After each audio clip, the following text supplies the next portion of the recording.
process information, and also be able to fire, your neuro. Should I say this? You won't degenerate your mind. Okay, so let's put it like that.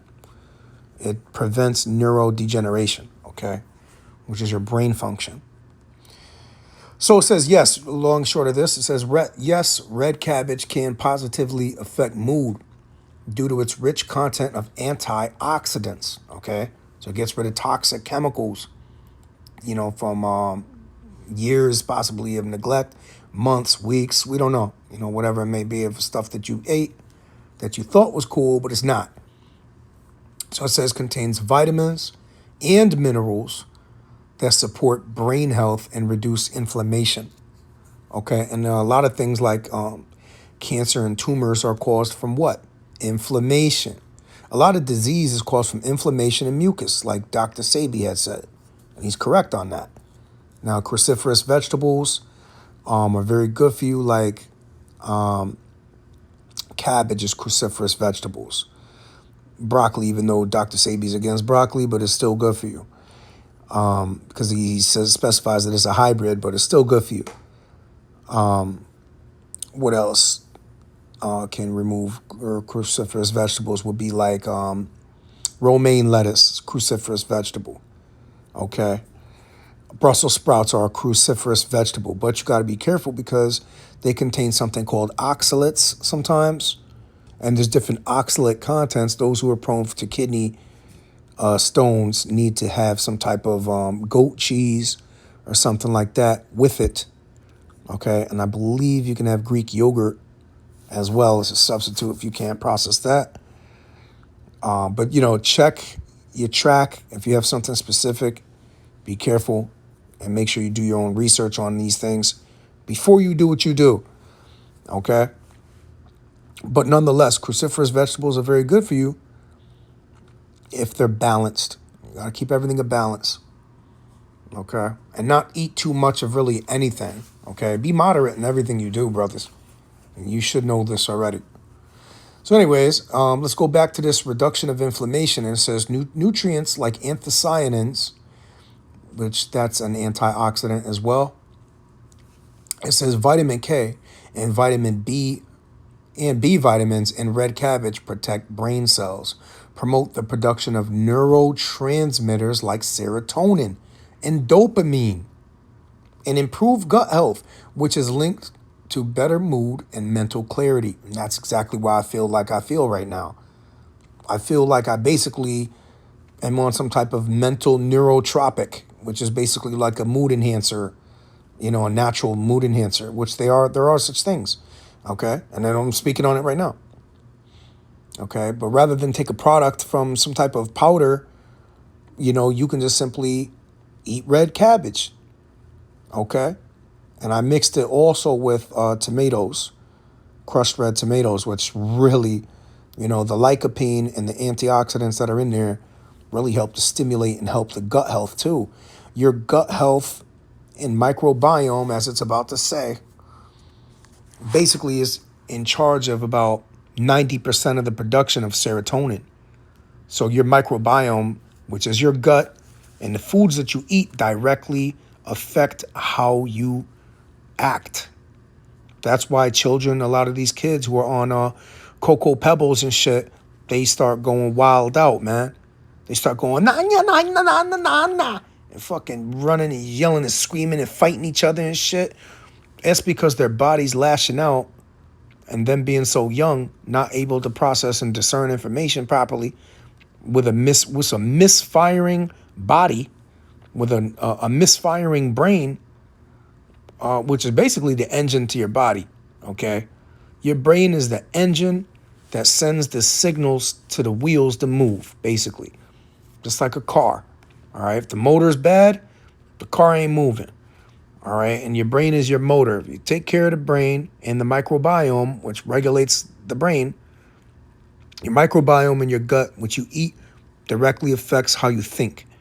How you think then regulates how you act, okay, and how you produce. And if your production will be higher if you feed and eat the right things for your gut. Now, I like things that taste good And not everything that tastes good is good for you. Okay. Along with everything that looks good does not, anything that look good is not good for you either. Even in regards to you brothers who are single with women, you need to watch yourself with that too. It's the same thing. Food, just because it look good, is not good for you. You might eat it and get a stomach ache. Oh man, chocolate cake, stuff like this. It look good, but when you eat it, you start feeling terrible because it's so filled with these processed sugars, you know, that is disgusting for your body and really, really bad.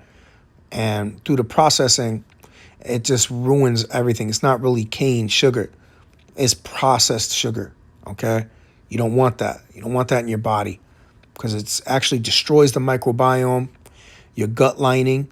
And again, if it's responsible for your thinking and cognition and your mood stabilization, 90% of your serotonin, which makes you feel good, just like after you work out, when you get that runner's high, that's serotonin being released and dopamine. Okay. Or like if you deal with a woman or whatever, your wife or whatever the case is, if y'all brothers married to a woman or you got a woman, you deal with your woman, you feel like really positive afterwards, because you're releasing serotonin and dopamine, chemically. So it was just healthy to do it. You're supposed to. But anyways, so yeah, the eating this is important. And then let's go to the antioxidant. Let's go to how red cabbage supports mood. Antioxidant, anti-inflammatory properties. It says it's packed with antioxidants such as anthocyanin, which protect brain cells from damage and reduce overall inflammation in the body. Okay, so you're going to get less aches and pains because inflammation and cancer too is linked to that. It goes to inflammation because it's trying to prevent it. Cancer is the last ditch effort of the body to remove toxins from the body. Okay, these are all facts that I've acquired through years of study. No, this is what we do. We've been doing this for years. I just haven't made a lot of videos on it, but we should, and that's why I'm doing it. So, let's continue on. So it says brain health, cognitive function.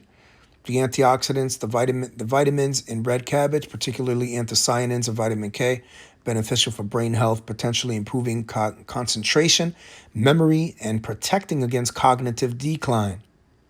Okay, so this would have helped out Muhammad Ali, or Cassius Clay, what he used to be called. That would have helped him to not be degenerating like that.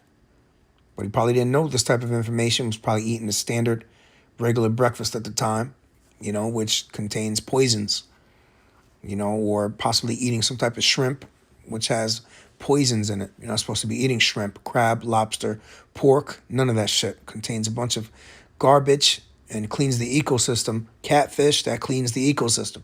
Not supposed to be eating that. That's what the dietary laws are for in the scriptures. You're supposed to follow the scriptures, man. Okay, let's talk about this here. This says neurotransmitters.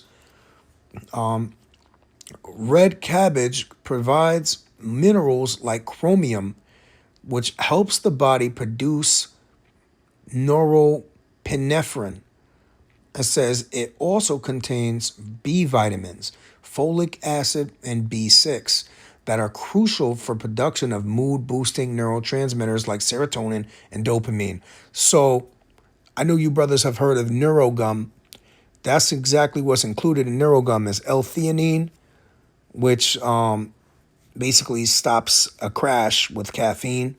And if you don't drink coffee and caffeine because you don't want to deal with caffeine, which, that should be really rarely consumed anyways. You got to be careful with that. But anyways, it prevents the crash. And the B vitamins basically help you with natural energy production, which make you more stimulated to go and get busy and do stuff. Okay?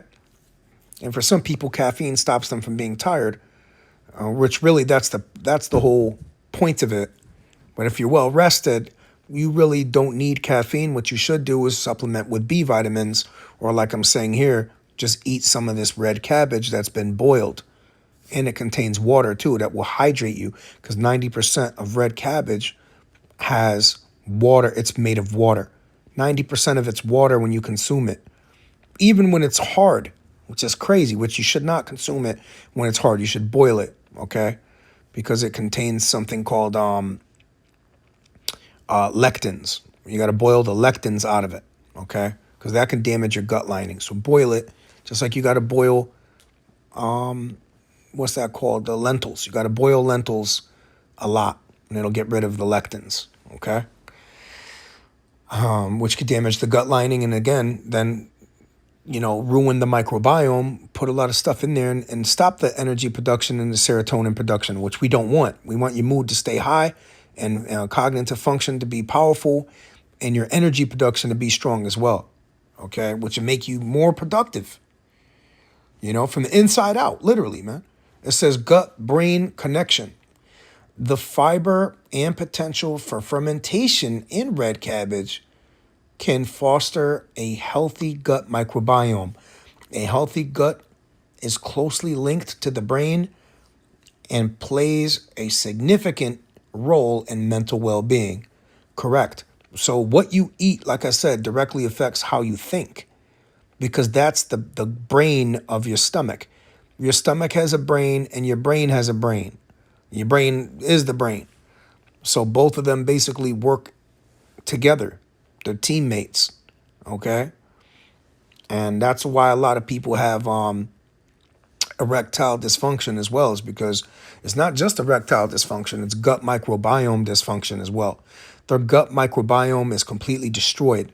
They eat things with sugars, too much sugars, like an abundance of carbohydrates, too much damn mashed potatoes and shit, and breads that your body cannot even process. And the overabundance of it causes what? Your glycemic index to go sky high. You're basically getting diabetes, causing your body to no longer use the carbohydrates for fuel, and the excess kind of burns out that function that causes what's called diabetes. And then you need insulin. You got to be insulin dependent. So ultimately, when you are regulating these things, being moderate with your eating, sleeping good too, moderate exercise daily. I recommend going on a 2-mile walk or to 4-mile walk. All you need to do for exercise, you don't even need to lift weights or nothing, man. You could just literally 4-mile walk a day. That's it, or every other day. If your legs, if you don't want to hurt your legs, depending on your situation, that'll be recommended. 2 to 4-mile walk every day or other day. Okay. And your stress is going to go down too. Your mental well-being is going to be super high. You'll be super healthy. You get better sleep. This is just incredibly important to talk about this, man. So I'm glad I'm making the video. Okay. And the scriptures say not to be ignorant in any matter, small or great. And this one here, this is a great matter. Okay. This is definitely a great matter. So it says stress resistance. It says some research indicates that compounds in red cabbage may increase stress resistance, while also extending lifespan in some organisms. So incredibly healthy. Man, look at that. That's such a knockout. That's a total knockout. Okay, and then we want to know this, or any side effects to it. Okay, red cabbage juice is rich in antioxidants and nutrients, but may cause side effects like gas, bloating, and stomach upset due to its high fiber content. So that's why you have to measure out how much you're intaking, okay? Your body would need 100% of its daily, whatever it may be. So make sure to measure things out, weigh things out in the balance. Remember, the Lord said in the scriptures, a false balance is an abomination to the Lord, right? So in this capacity, if you're having too much of anything, that's a false balance. If you on a seesaw and you got a 500-pound person on one end and you got a 20-pound, say a baby on the other end, that's not a balance. That's a false balance. It doesn't equal right, okay? That's why macro nutrition is so important, because it is important to have your proteins, your fiber, right? And your carbohydrates, which are used for fuel for the healthy working out person. Okay, you do need that for fuel, carbohydrates. But you don't need the excess carbohydrates, because that's what causes them to be converted to sugars. And they're always converted to sugar, but the excess will be converted to sugar to the point where you're not able to break it down, and that'll cause diabetes. Like if you ate a whole loaf of bread, it's too much goddamn sugar. Okay? You don't need that much. Okay? A couple bites, that's about it. And really stay away from bread. Okay? And if you're going to eat bread, you could have rye bread, but honestly, it's really high in sodium anyways, because the stuff that you're going to find out here, unless you make your own bread. So I would just stay away from it altogether, man. Just try to get like a fiber wrap or something like that if you really need it, you know. And by all means, you know, this is just advice. You know, you do what you need to do for yourself. But I strongly recommend to consider people to consider their health and to examine their microbiome and their, you know, once you have the concoction that I recommended, I can actually go through the ingredients one day. Maybe I'll show myself cooking it and the ingredients that I add into my cabbage, because it's not just red cabbage. You know, it's red cabbage, you know, with several different ingredients, you know, cayenne pepper, black pepper, things to lower the blood pressure, and you know, different additives that I put in there. It's all natural stuff. But, you know, I'll go through it because it's extremely important to be not ignorant of this matter. All right. The stronger that you are, the better you are, the more effective you will be in your life. It's something that's neglected, you know, in the I don't want to use that word community, right? But around the world, a lot of people do neglect their health. They just really just take it for granted. The things that are readily at our disposal, like red cabbage, is not hard to find. You could just go to the store and go get some, man. Get it red, okay? The difference between the red and the green is the red has higher nutrients all around, except for K, vitamin K, okay? Vitamin K is more strong in green cabbage than it is for red cabbage. But aside from that, red cabbage beats the hell out of green cabbage. It beats it on every single thing, man. Except for, I think, one B vitamin, I think, is just slightly higher, if I'm not mistaken, but definitely vitamin K is way higher. Okay? So, yeah, brothers, I just wanted to report this because, like I said, I've been feeling really incredibly powerful, and I lost like 3 pounds, man, of water weight today, just from the concoction that I had, you know? And that's incredible, man. That's an incredible thing. So I'm going to just, you know, just keep on going with it. You know, steady wins the race, right? Nice and easy, you know, but examining what you're intaking and having these different antioxidants, lycopene and anthocyanins, it's incredibly important for your health and your overall mood stabilization, man. Okay? A lot of people that catching hell, a lot of times because you're catching hell in your gut. You know, oh, I'm catching hell, man, I just can't lose the weight. No, it's because you can't think. All right? And what did the Lord say? As a man thinketh in his heart, so is he. If your mind is better, you're going to be better. You feel better, and you think better, you are better. That's what the Lord said. It says, as a man thinketh in his heart, which is his mind, so is he. So if you think better, what are you then? You're better. So be the best version of yourself that you can while, you know, do the best you can with what you got. All right. And again, it's just advice, and, you know, take it how you will, you know, for those who need to hear it. And make sure you're hydrating too. You know, make sure you're properly hydrated. If you can, get a watermelon too, and eat your water. That's a great way to go. Eat your water. At least consume, you know, 30 to 50 ounces of water a day. At least. You know, and there's disputes whether you should have 200 ounces or, you know, 120 ounces of water a day. I do believe that is too much. It's drowning the cells. It's just too much, you know. So, but again, do your own research. Come draw your own conclusion with that. You know, do what you need to do with this information. All right. So with that, Lord willing, this was edifying. I want to give all the praise, honor, and glory to Yahweh, Bahashem, Yahweh Shai, Bahashem, Arachak, Wadash, and on to the next one, man. Shalom.